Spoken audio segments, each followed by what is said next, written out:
All right, it's Thursday edition of the Morning Pitt here on youtube.com/Panther-Lair.com. We're inching closer to the end of the week. We've still got plenty to talk about here at youtube.com/Panther-Lair.com. We cover it all. Of course, at the website, Panther-Lair.com, Panther-Lair.com, Pittsburgh.rivals.com, the most comprehensive source of Pitt sports news on the internet. Everything you need right there, football, basketball, and recruiting. And, I mean, you could probably fill in the blanks here. Message boards where you can talk with other Pitt fans. I mean, all day, every day, Pitt fans are on the message boards at Panther-Lair.com talking about everything going on in the world of Pitt sports. Whether it's football, it's basketball, it's recruiting, it's other sports, it's wrestling, it's baseball, it's women's basketball. They're searching for a new coach. I mean, there's a lot to talk about with Pitt sports, and Pitt fans are talking about it all day, every day on the message boards at Panther-Lair.com, Panther-Lair.com. You see that little dash right there, right behind the microphone, right? I should line the microphone up with the hyphen. Nah, it's off center. Panther-Lair.com, Pittsburgh.rivals.com. It's a place to go to find all of the latest Pitt sports news and have all the conversation. And then, of course, our videos here at youtube.com/Panther-Lair.com. We do a lot. It's like an outreach. It's like an arm or a wing of our Panther-Lair.com operation. And we do a lot here at youtube.com/Panther-Lair.com. We have these daily Morning Pitt videos.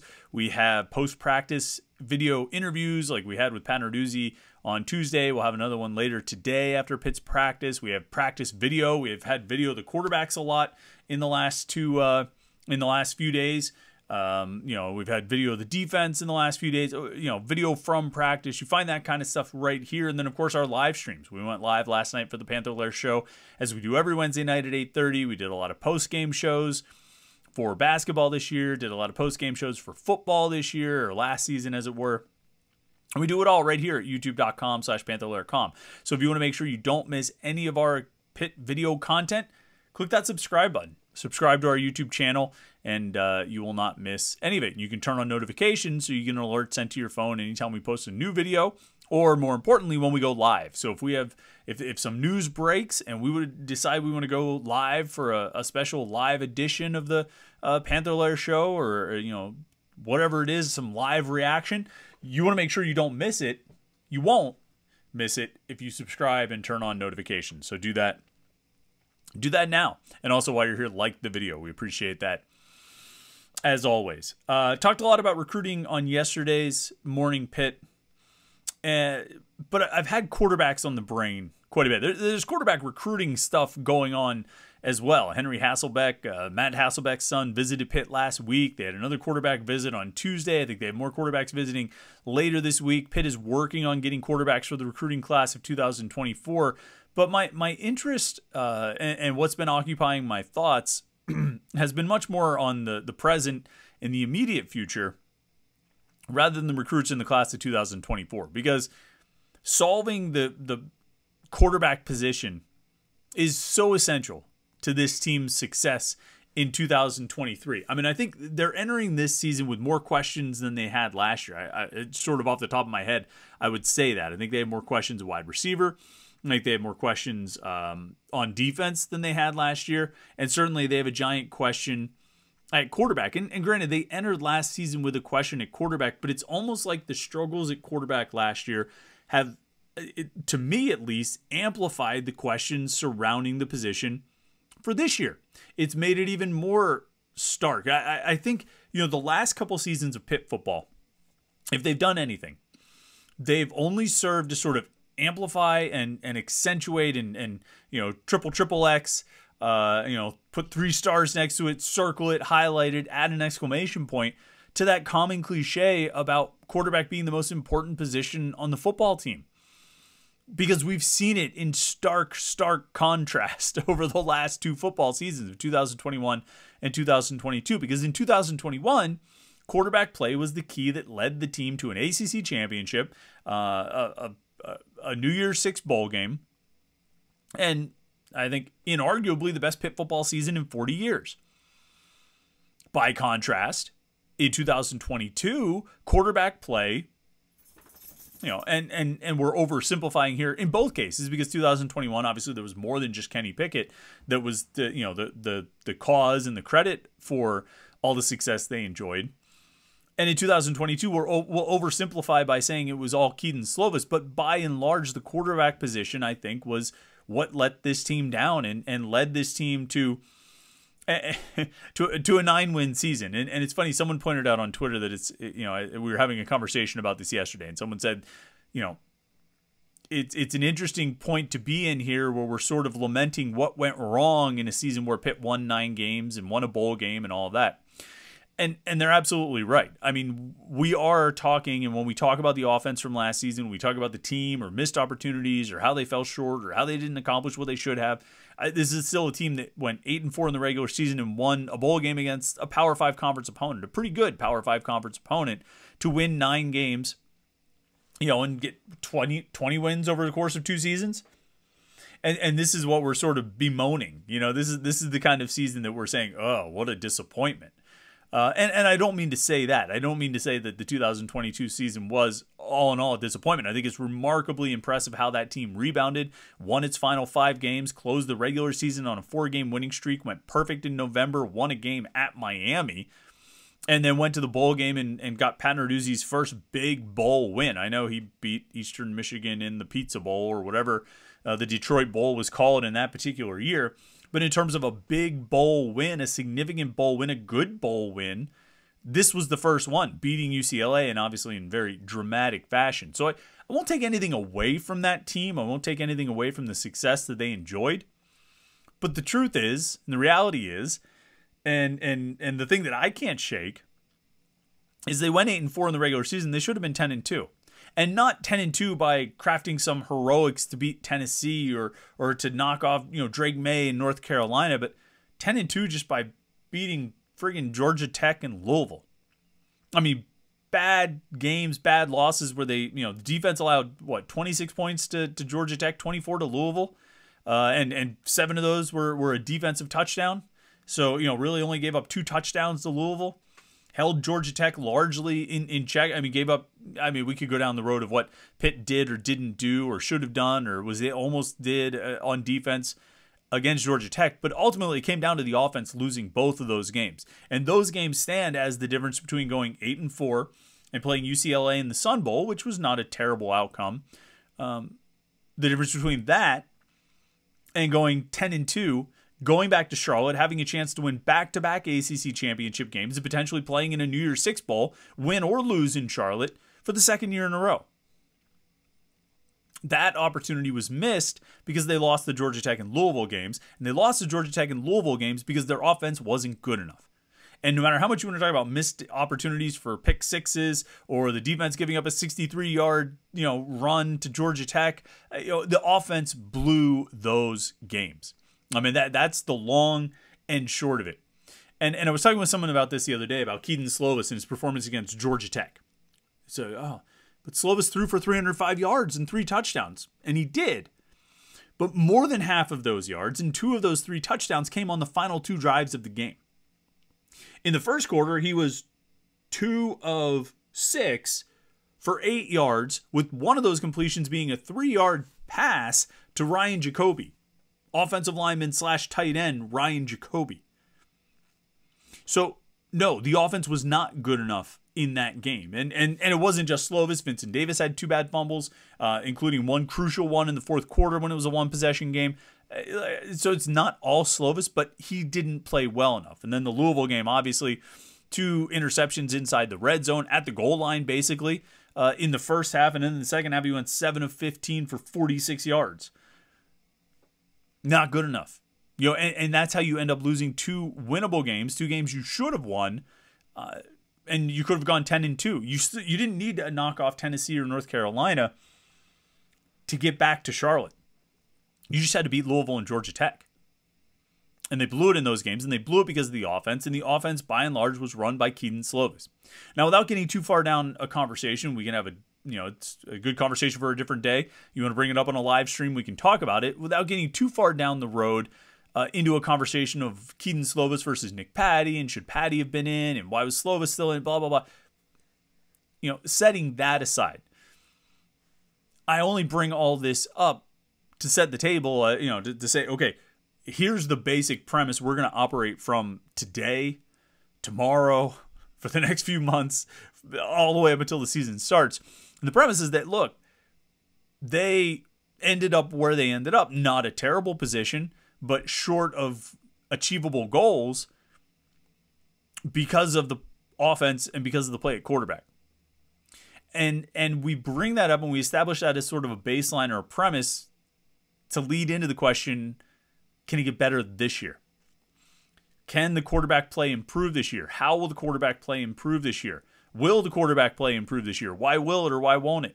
And a lot of these questions we're not going to be able to answer between now and when the games start. And, you know, honestly, I mean, the Georgia Tech and Louisville games were in October. So we didn't even have concrete answers, you know, until the end of the season, ultimately.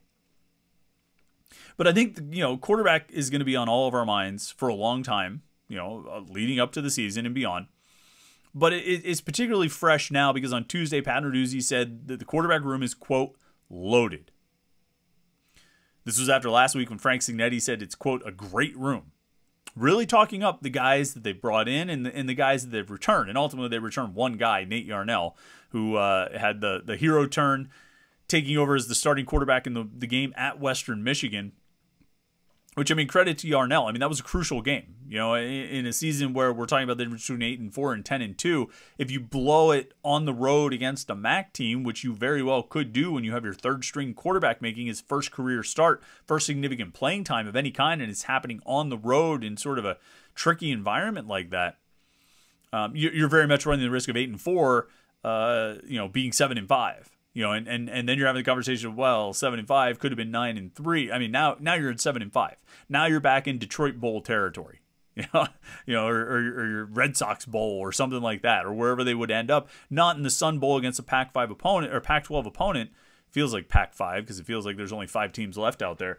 Not in the Sun Bowl against a Pac-12 opponent, Pac-10 opponent. I can't get that conference's name right. I'm glad that conference is going to dissolve soon, so I don't have to keep screwing up their name.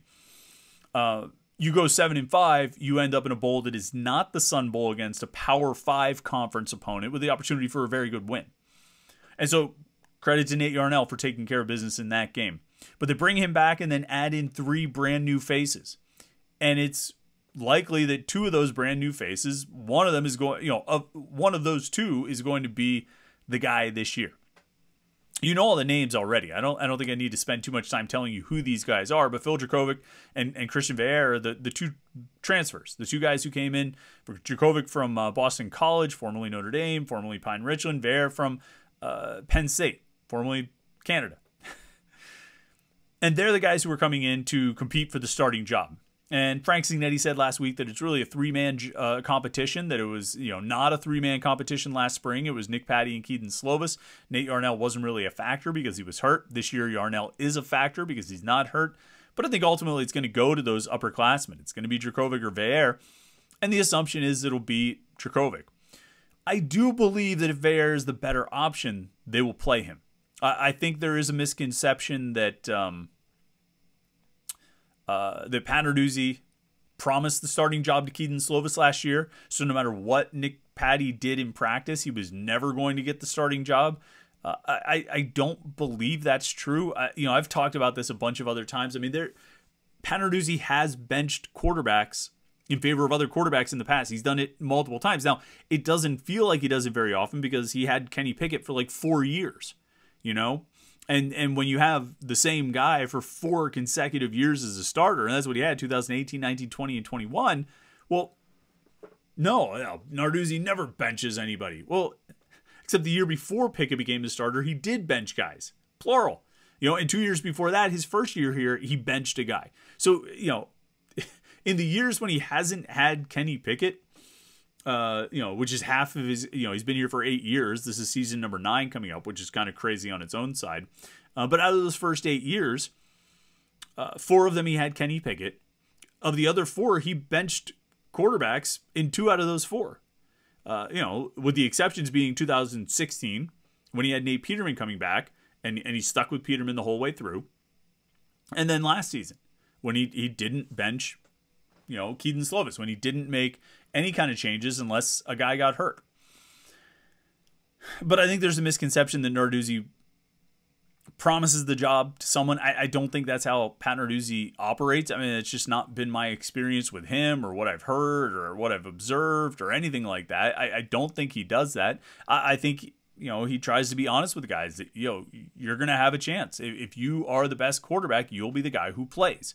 And I have to believe that's what he told Phil Dracovic, and I believe that's what he told Christian Bear. And I think both of those guys genuinely came in with the expectation of being the starter.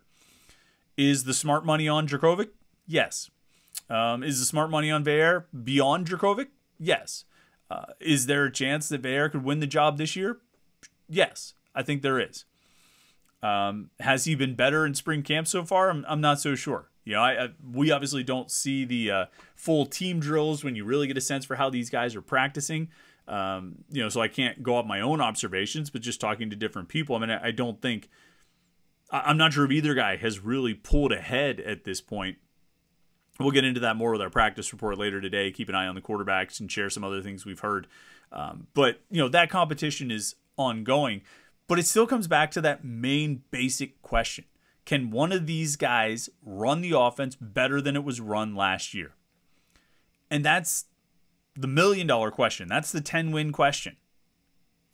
Because there are other question marks on this team, but I think at a lot of positions where there are question marks, particularly on defense, there's enough history and precedent that we should feel, that I think we should feel confident that the staff will be able to address them, fill them, and with players they've recruited and developed.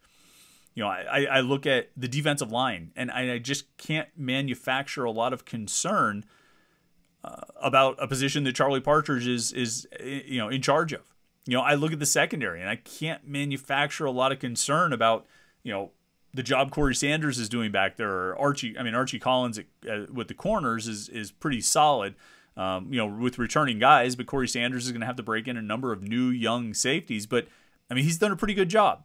I think if you look over the last few years, he's kind of mentored and coached, Eric Hallett and Brandon Hill, from what those guys learned from Damar Hamlin before. I think we can probably rely on Corey Sanders. And overall, I think we can rely on this staff's defensive recruiting. So you look and you say there's probably the makings of a pretty good team here with the defense, with the returning offensive line. You're going to need some playmakers to step up on offense at the skill positions.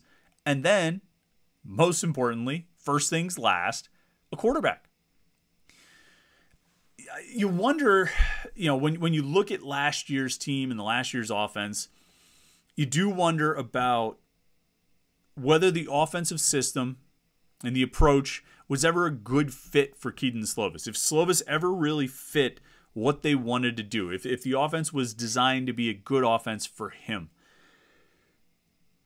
And you wonder how much he kind of, I don't want to say bought into the offense. I think he wanted to work hard. I think he wanted to be successful. I think Kedon Slovis' plan was to come to Pitt, be the starter for a year, have a lot of success, maybe approaching what Kenny Pickett did, and then go to the NFL. I don't think he intended to go back to college for another year. I think this is a sidetrack. This is a left turn when he expected the road to go straight. Now ending up at BYU. And so, so I don't think there's a question of whether or not he would have bought in to the offense. I think he would, but I just don't know if it was a good fit for him. I don't know if he was able to operate it and run it the way it needed to be operated and needed to be ran. And some of that's on him, and some of that's on the coaching around him. Now, you would like to think, and I think the Pitt coaches would like to think, that this year the transition will be smoother of bringing in a new transfer quarterback, because Phil Dracovic has that experience in the offense, that he worked with Frank Cignetti for 2 years at Boston College, and so he's got that understanding coming in. You would also like to think, you would like to hope that Veilleux is a good fit for it. He's someone that I think Dracovic was the obvious option. Veilleux was the guy that I think they really wanted to work on bringing in to have kind of a next guy. Someone who could step in for Dracovic this year, but then also be the guy for the next few years. Ideally, at which point he's got some experience in the offense and he knows what he's doing. But that transition should be smoother if it ends, if they go with Dracovic. That transition should move a little bit better, and they should be able to have a little more success a little more quickly than they did last season. it remains to be seen if that's going to happen, because to some extent, Jurkovec was pretty good his first year with Cignetti, 2020. Not as good in 2021, although he dealt with injuries, and really not very good last year. Again, with injuries, both injury-shortened seasons, but, I think he played 16 out of 23 games when Cignetti was there. And he was pretty good in those 16 games for the most part, but not great. And I think some cracks were showing. Now, if he was dealing with injury, that might slow him down. That might keep him from playing at his highest level. I do think he's more athletic. I think he brings some athleticism to it. I think Veer does too. I think Yarnell does, and even Ty Diefenbach, the freshman who they brought in from California. I think those guys can move around. I think they can extend plays, and I think that's going to be a big strength of Jurkovec's. And obviously, that's something Pitt didn't have a lot of last year. He, Jurkovec. I always laugh, like it's been described as Jurkovec. Some of the best things he did at Boston College when he drop back, break 2 or 3 tackles, and throw the ball 50 yards downfield. Now, you don't want to make that your base offense, but if you can do that with regularity and effectiveness, it's not a bad way to be. It's not a bad skill set to have. So when you have that skill set, which is very different from what they had last year, plus the knowledge, the pre-existing knowledge of the offense, which should help it ease that transition from a knowledge standpoint, it seems like there should be some pieces in place for Jurkovec to have success running this offense. Maybe even better than it was run last year. And they're going to have to do it without Izzy Abanikanda. They're going to have to do it without Jared Wayne, which is not going to be easy. But if you can get an upgrade at the quarterback position, maybe that can offset some of the losses at wide receiver and running back if you have better play under center or in the shotgun, however they decide to line up. But this is going to be a conversation we're having all spring, all summer. I imagine this is not the last time on the Morning Pit we'll talk about the quarterbacks, even before the end of spring camp. I'm sure over the next 4 weeks or 3 weeks or however much is left of spring camp, we'll do this a couple more times as new developments emerge and new observations come out, and we have different thoughts and different things to say about it. We're going to keep having this conversation because it's so absolutely crucial to what Pitt is going to try to do this year and the success they're going to try to have and may have and may not have. So Get your quarterback thoughts in. Share your quarterback's thoughts with us in the comment section here at youtube.com/Panther-Lair.com, and of course on the message boards at Panther-Lair.com, Pittsburgh.rivals.com. We got one more day left this week, folks. We made it almost all the way to the end, so I hope you have a good Thursday. Hope you've had a great week so far. Thanks for watching this video. Make sure you like the video and subscribe to our YouTube channel, youtube.com/Panther-Lair.com. Have a great Thursday. We will talk to you again tomorrow morning with more spring football, more recruiting, more basketball, all right here on the Morning Pit on youtube.com/Panther-Lair.com.